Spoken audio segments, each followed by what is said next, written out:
Well, let's spend a few minutes and talk about teacher cheating, the inevitable gaming of the system. Teacher cheating on standardized tests has been a recurring theme in national headlines from time to time, and the media and school communities responded with shock and outrage, often vilifying individual teachers and administrators for what's happened. Though, if you look at the relationships, things look a little different. So that given a set of actual test scores, which are less than the desired test scores, it creates a gap.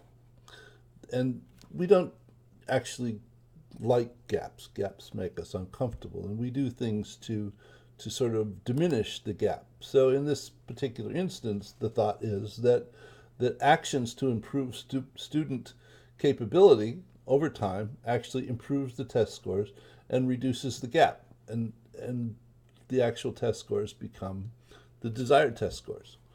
The difficulty is that in addition to this, um, the individuals involved are under the threat of punishment and the promise of rewards for actually figuring out how to get the gap reduced, and with a sense of urgency that goes ahead and is considered to promote the actions to improve student capability and the actual test scores, so the gap goes away. Though there's a time, in other words, it takes time for this to happen. It's not something that happens from one week to the next. And because of the sense of urgency, well, you can take shortcuts to actually figure out how to improve the test scores, which is cheating, of course, but it will in fact figure out how to get the test scores to the desired test scores, and remove this threat of punishment. Um, and additionally, the gap also, because it takes a period of time to pursue this improvement, there's a pressure to revise the goals and reduce the desired test scores. I mean, the easiest way possible to remove this gap is to make the desired test scores the current actual test scores, and then there is no gap and there's no need to do anything.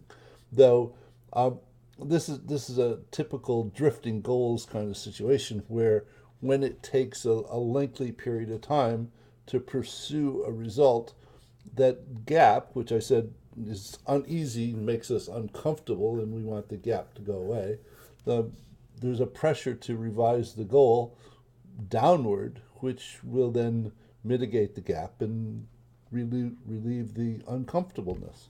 Additionally, there's also a desire to alter the testing infrastructure, which reduces the pressure to revise the goals and therefore leaves the test scores. So that the idea is that if you measure what's easy, then it reduces the desired test scores and will end up reducing the gap also. So you end up with a set of relationships where if people had have read um, Alfie Kohn's Punished by Rewards, it would have been apparent the expected outcome of this set of relationships.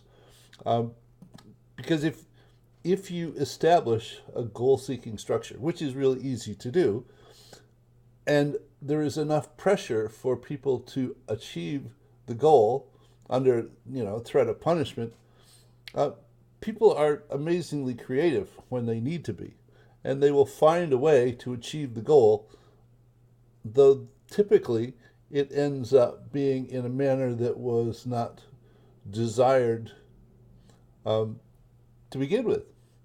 So one needs to be very careful about the way one establishes goals and what you put in place to go along with them.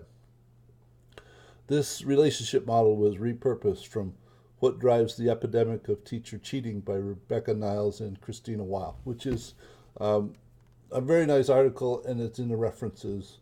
Um, Recommend that you go ahead and read it. And look forward to your comments. I'll see you in another perspective soon. Bye.